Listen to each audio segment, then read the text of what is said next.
everyone's fond of saying that coastlines and forest distributions and all this stuff are fractal. Well, doesn't this imply that there is then a global fractal? There is a fractal dimension which, when you feed it into your computer and wrap the data around a sphere, the continents and oceans of Earth should appear. And in principle, again to the absurd level, you should be able to then telescope in on that portion of this data that is wrapped around the sphere that corresponds to Northern California, and on your computer screen should appear Esalen hung on the cliffs of Big Sur with us sitting in a room inside discussing the matter. It gave me an interest in Tibetan Buddhism. And I went to India with the intent of studying the Tibetan language, and quickly found that the whole thing was just overwhelming, and that I was just, a human atom in the sea of India, and that the notion of encompassing or understanding what this was clearly the task of a lifetime. And several times in my life I have acted out this sort of ricocheting relationship between the humanities and the sciences. At times, losing myself in the study of certain schools of poetry or literature or painting, and then at other times spending years reading philosophy of science and epistemic basis of physics and this sort of thing, always trying to get a resolution on the content of my experience, my lived experience, which included the psychedelic experience, which for me from very early on was this kind of tremendous mystery or conundrum which was set down in the middle of my being. And it's between our world and the world that science tells us we're living in, is that science denies the quirky, freaky, cosmic giggle, high-plottedness, completely improbable, totally quirky humor that binds everything together and that makes it something other than an engine in which atoms blindly run, in Whitehead's phrase. Schrödinger brilliantly anticipated the discovery of DNA, and then Joseph Needham and L.L. White, and, Eric Jantsch should be mentioned, actually, as a precursor of us all, I think. I mean, Eric Jantsch was a great pioneer, a great soul, and he saw very deeply into whole systems, as did Ilya Prigozhin, the Belgian thermodynamicist. And I think a lot of all of what we're doing comes out of that. What Prigozhin showed that just brought down the house was that there could be perturbations of physical systems that were unpredictable and that would cause the whole system to actually move to a more ordered state than the initial state.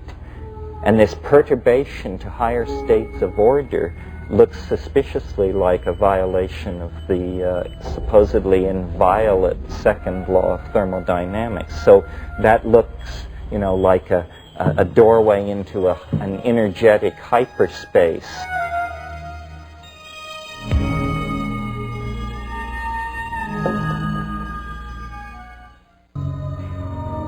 The flutter of the moths. I really see it as politics, almost at the viral level, that we are trying to create new languages and new concepts, and not only create them, but teach them to you, and we ourselves repeat them over and over again, and you feed back into this, and then we refine the meme, and then a meme is like a gene. It can be replicated. And we have not seen language as the playing field of the creation of the new paradigm. but that's really where it is. We can transform ourselves no more quickly than we transform our language. And the way we transform our language is by really pushing on the envelope of the act of communication. You know, the caterpillar in Alice in Wonderland says, "Say what you mean and mean what you say." I do.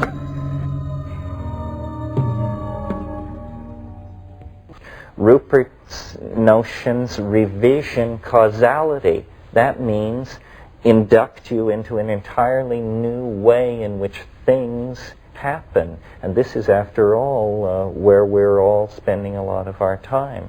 The models that Ralph is working with show that the world is not an engine running down toward a heat death, but a tremendous kaleidoscope of unpredictable, creative, open-ended idea-like entities dwelling in some kind of permanent mathematical mind, be that thought of as the mind of God or just the mind of a kind of disembodied mathematician. They were thought to be permanent and all there before the universe. This assumption is still held by most of our modern cosmologists. It's something that physicists have not yet begun to question seriously. But as you can see, it's like an idea that's had the carpet taken from under it. It's sort of hanging over an abyss. Because there's no real reason why we should assume the laws of nature are permanent in an evolving universe. If the universe is evolving, then the laws of nature could be evolving as well. And in fact, the very idea of the laws of nature may not be appropriate. It may be better to think of the habits of nature evolving. The Big Bang is like the cracking of the cosmic egg. That's its mythological correlate, the notion of the ancient mythological idea of the cosmos beginning through the hatching or the cracking of an egg, followed by the growth of the organism that comes out. It's an embryological metaphor. And we now have a kind of developmental model of the whole universe. It's like a developing organism. It's not like a machine at all anymore.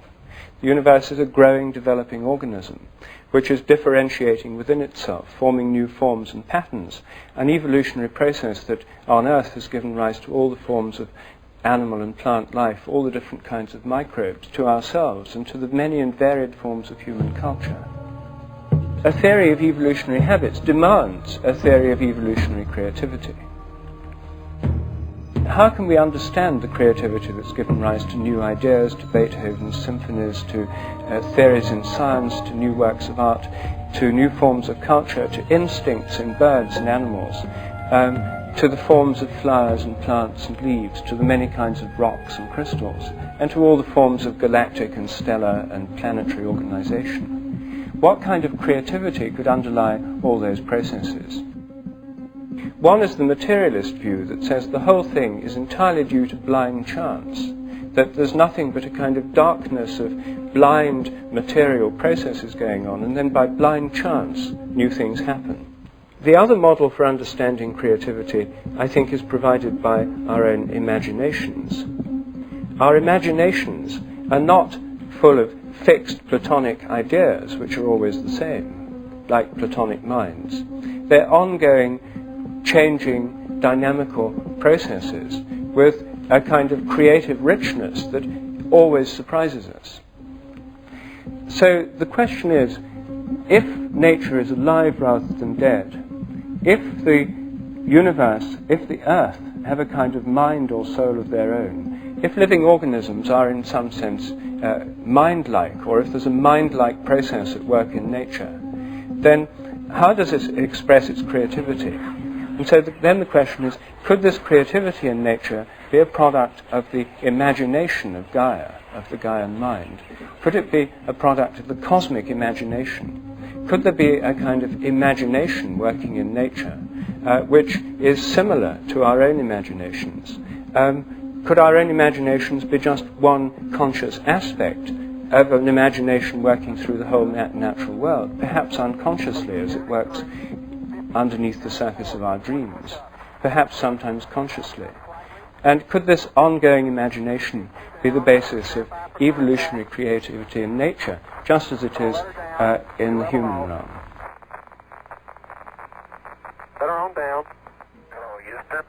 Suite 16 has arrived.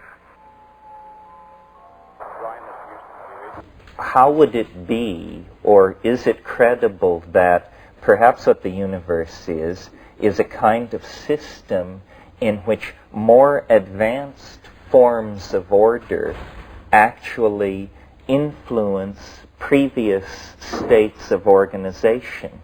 This is what is emerging in Ralph Abraham's work with the chaotic attractors. They are attractors. That means that they exert influence on less organized states and pull them toward some kind of end state. And for me, the key to unlocking what is going on with history, creativity, progressive process of all sorts is to place the state of completion at the end, but to see it as a kind of higher dimensional object which casts an enormous and flickering shadow over the lower dimensions of organization, of which this universe is one. So that, for instance, in the human domain, when we look at history, what we see is an endless series of anticipations. The golden age is coming. The Messiah is immediately around the corner. Great change is soon to be upon us. These are intimations of change. It's almost as though the transcendental object that is the great attractor in many, many dimensions throws out images of itself, which filter down through these lower dimensional matrices and actually are the basis of the appetition of nature for greater expression of form, the appetition of the human soul for greater immersion in beauty, the appetition of human history for greater expression of complexity. So when I think about these terms, chaos, creativity, imagination, I see them, it's like a three-stroke engine of some sort. Each impels and runs the other and sets up a reinforcing cycle that then stabilizes organisms, processes that are caught up in this, in the phenomenon of being.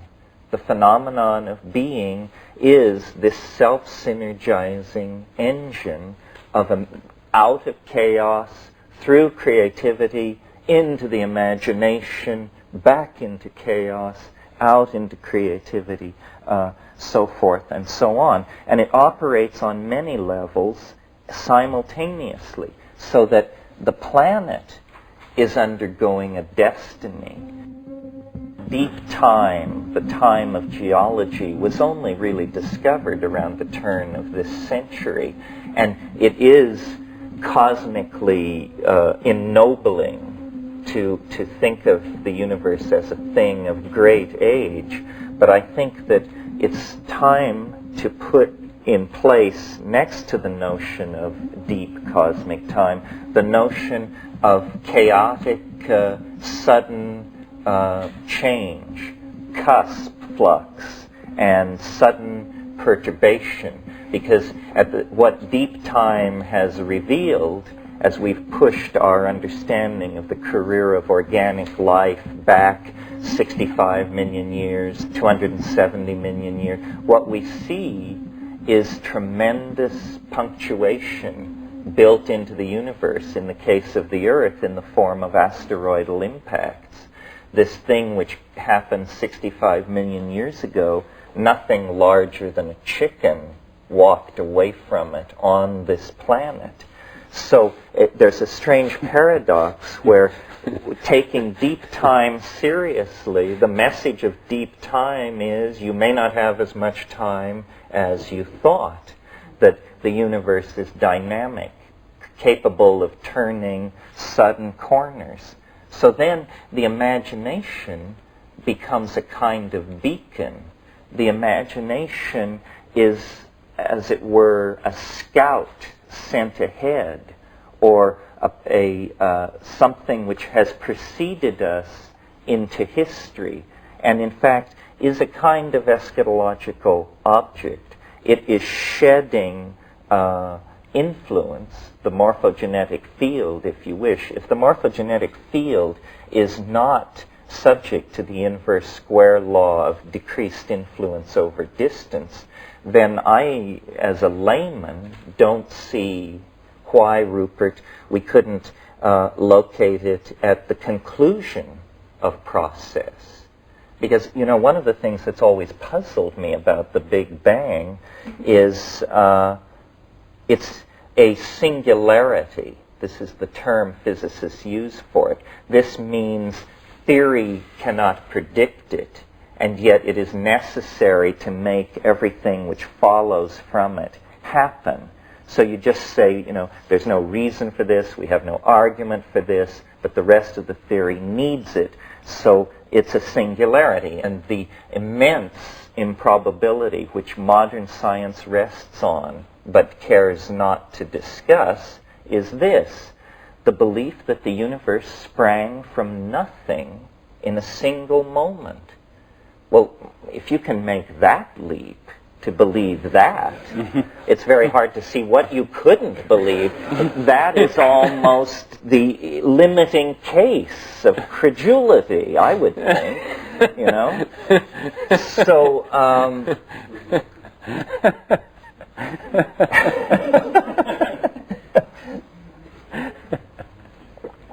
so in order to say of the phenomenon, I would propose a different idea, that I think it is eminently reasonable, and it is that as the complexity of a system increases, so too does the likelihood of its generating a singularity or an unpredictable perturbation. So the pre-existent state of the universe I imagine to be extremely simple, an unflawed nothingness. In other words, the least likely situation in which you would expect a singularity to emerge. But now let's look at the other end of the historical continuum of the history of the universe. Let's look at the world we are living in, which is full of 106 elements, tremendous gradients of energy ranging from what's going on inside pulsars and quasars to what is going on inside viruses and cells, tremendous organizational capacity at the atomic level, at the molecular level, at the level of molecular polymerization, at the level of membranes and gels, at the level of cells and organelles, organisms, societies, so forth and so on. In other words, the universe at this moment is a tremendously complicated, integrated, multi-leveled, dynamic thing. And every passing moment, it becomes more so. This is what evolution, history, compression of time, what all these things are attempting to indicate, is the increasing complexity of reality. If a singularity is necessary to explain this universe, that singularity must emerge rather near the end of the complexification process rather than its beginning. You see, we simply have to reverse our preconceptions about the flow of cause and effect, and then we get a great attractor that pulls all organization and structure toward itself over several billion years. And as the objects of its attraction grow closer to its proximity, they somehow interpenetrate. They set up standing wave patterns of interference.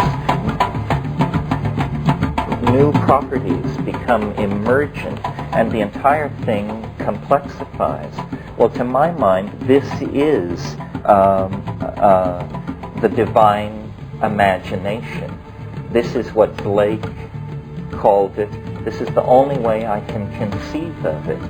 Time is the theater of God's becoming, but it's also, from the point of view of a higher dimensional manifold, a kind of fait accompli. And this is no contradiction, or if it is, it's all right, because in these realms of higher ontology, you're always asked to avoid closure and hold the notion of a coincidentia positorum, a union of opposites. The thing is both what it is and what it is not, and yet it somehow escapes contradiction, and that's how the open system is maintained. That's how the miracle of life is possible. So I sort of think of the divine imagination as the class of all things both possible and beautiful. It's a kind of reverse Platonism. The attractor is at the bottom of a very deep pit into which all phenomena is cascading. What is taught in modern universities these days is that these tracks in the snow are going nowhere. The technical term is trendlessly fluctuating. And we're told that history is this kind of process. It's trendlessly fluctuating. It goes here, it goes there. It's called a random walk in information theory. It means you just wander around. And, well, it's very interesting. Now we begin to see through the marvel of the new mathematics that random walks are not random at all. That a sufficiently long random walk becomes a fractal structure of extraordinary depth and beauty. So you see, really what has to happen is for us to see chaos not as something that degrades information and is somehow the enemy of order, but rather chaos is the birthplace of order. Chaos is not the problem, chaos is the answer. I think a factor which changes everything is the discovery of dark matter, the fact that 90 to 99% of the matter in the universe is utterly unknown to us. This recent discovery effectively tells us that the whole cosmos and every material thing in it has a kind of unconscious, a material unconscious, an unknown dark realm which conditions everything that happens, the shapes of the galaxies, their interactions. Is Gaia, as it were, awake on the side that's in the sunlight, and in the side that's in the darkness as it rotates, dreaming? At night, are the plants, the animals, the whole ecosystems, the oceans, in some sense, in the dream state, when dreams and spontaneous images of what might be possible come to them? So, is there a kind of Gaian dreaming, and does it happen on the night side of the planet? What would the Gaian mind feel like? What form would a Gaian dream take, or what form would a Gaian psychedelic experience take? The psychedelic experience, it's preposterous to attempt to analyze it in terms of human motivation at its intense levels. It seems rather to be an ontological reality of its own that the human being has simply been privileged to briefly observe. But it says no more, your deep psychedelic experiences say no more about your personality than that the continent of Africa is making a statement about your personality. They are, in fact, independent objects.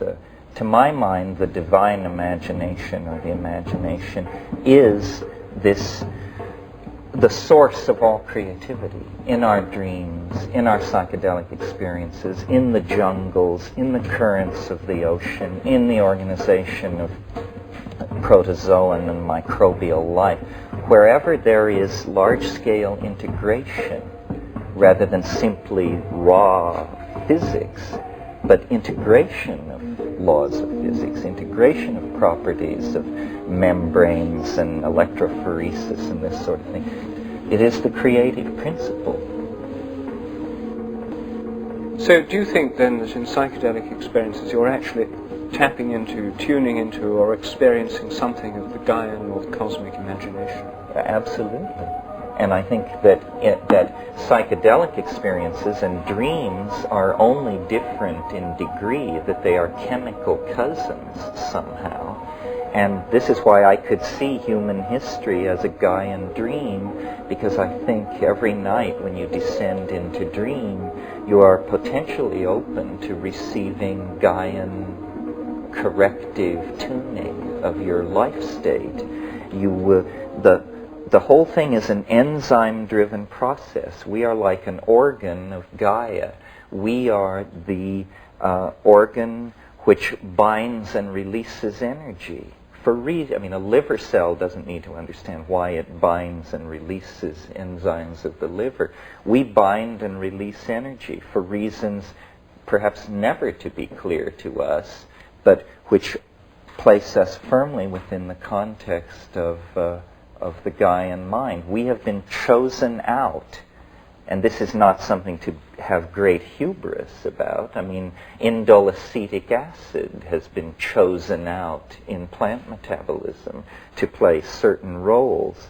We have a role, but our role seems to be a major one. We are like a triggering system out of the general background of evolutionary processes mediated by incoming radiation to the surface of the earth and then natural selection. Suddenly we come with an epigenetic capability. We write books, tell stories, dance, sing, carve, paint. These are not genetic processes. These are epigenetic processes. And they bind information and express the Gaian mind very well. As an example of how willing I am to introduce or to entertain this idea concretely, I've been talking to a lot of people about ecological crisis and the fate of the world and this sort of thing.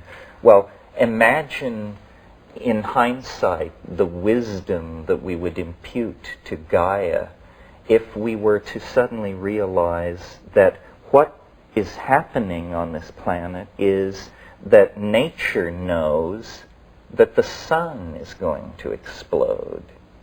And what we are is a kind of response to the anticipation of a wounding.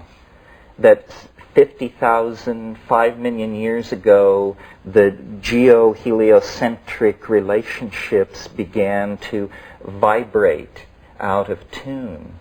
And as a consequence of this, a species was called forth that could organize an escape. And we are it. In other words, we are in a divine play. In line with this, and what made me even entertain these ideas, is I had a very bizarre experience recently. I was in Hawaii, and in our botanical garden there is a very large dead tree. And one limb of this tree sticks far out over the land. And Banisteriopsis caapi, a large hallucinogenic South American vine, is planted at the bottom of this tree.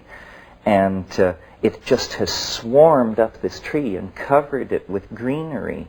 But it wouldn't go out onto this one limb that stuck out. And it bothered my sense of symmetry that this vine would not completely cover this tree. And I even thought about trying to climb up into the tree and thread it out onto this limb to get it to do what I wanted. So I was sitting looking at this tree and this situation and actually thinking about it. And suddenly the limb fell.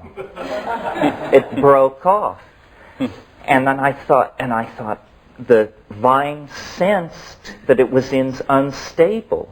It would not invade this domain that it sensed was structurally unstable. Well, then I said to myself, but how could it? What is the mechanism of this sensing of instability? And a friend of mine said, well, perhaps the wind impacts on weakened wood differently than on unrotted wood, and perhaps rhythms in the tree tell it to stay away from him. And then I realized, if one plant has that kind of sensitivity to the entering into a domain of danger, what must the ecosystem of this planet be doing in reaction to what we are doing to the planet?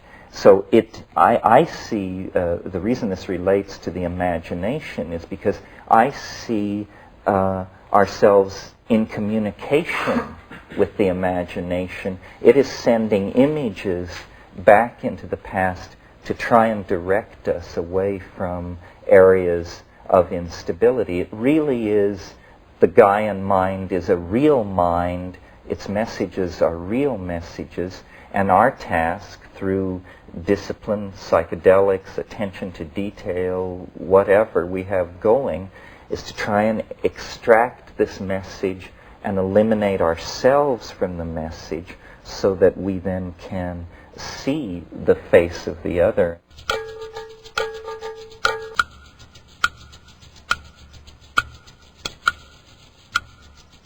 I believe that the importance of the psychedelics is primary here, and that it doesn't simply have to do with the fact that they synergize cognition, which they do, and the synthetics as well as the natural ones. But it's deeper than that.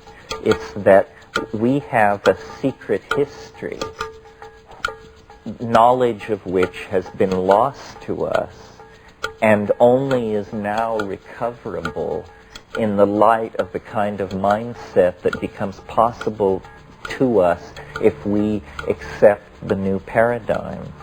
And what this secret history is and has to do with, and how it relates to the Gaian mind and the world soul, is that we are the victims of an instance of traumatic abuse in childhood as a species, because a symbiotic relationship with the world-girdling intelligence of the planet, which was mediated through plants, through shamanism. I mean, it wasn't an abstraction, it was an experience, was eventually broken up and disrupted by progressive climatic drying of the Eurasian and African landmass.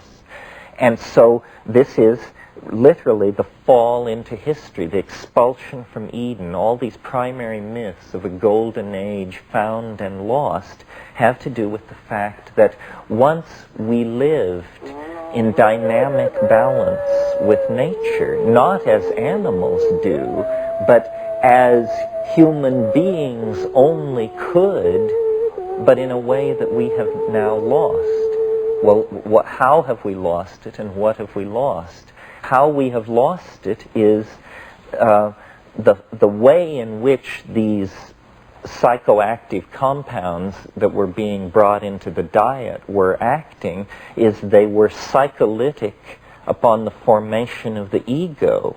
They literally suppressed the formulation of the formation of the ego and promoted instead collectivist, tribal, partnership values which were operating intuitionally in a resonance relationship with the feminine vegetable matrix of the planet. In other words, nothing was verbalized, everything was felt, everything was intuited. And regularly at the new and full moon, these small groups of hunter-gatherers, later pastoralists, gathered and took these hallucinogenic plants and dissolved boundaries and engaged in group sex and annealed, a new word that we've brought in here, annealed the irregularities that had cropped up in people's personal self-imaging in the interval since the last session. And this kept everything grounded on the plane of that which is important, i.e. the values of the group, of the species, of dynamic balance with the ecosystem, and so forth and so on. Well, when this was disrupted and the supplies of these plants were diminished and new religious forms arose and the time between the great festivals grew longer and longer, the ego begins to take hold, first as a kind of cancerous aberration, but then quickly becoming a new style of behavior, which quickly then eliminates all other styles of behavior by suppressing access to the chaos. And this is the point I want to make, that there is between the ego and full understanding of reality a barrier, a problem, the fear of the ego to surrender to the fact of chaos. Chaos is what we have lost touch with. This is why it has been given a bad name, because it is feared by the dominant archetype of our world, which is the ego, which clenches, because its existence is defined in terms of control. And the furious modeling process, and this will now sound like a knock on modeling, the furious modeling process that the ego endlessly carries out is an effort to fight the absence of closure. The ego wants closure. It wants a complete explanation. The beginning of wisdom, I believe, is the ability to accept an inherent messiness in your explanation of what's going on, because nowhere is it writ that human minds should be able to give a full accounting of creation in all dimensions and on all levels.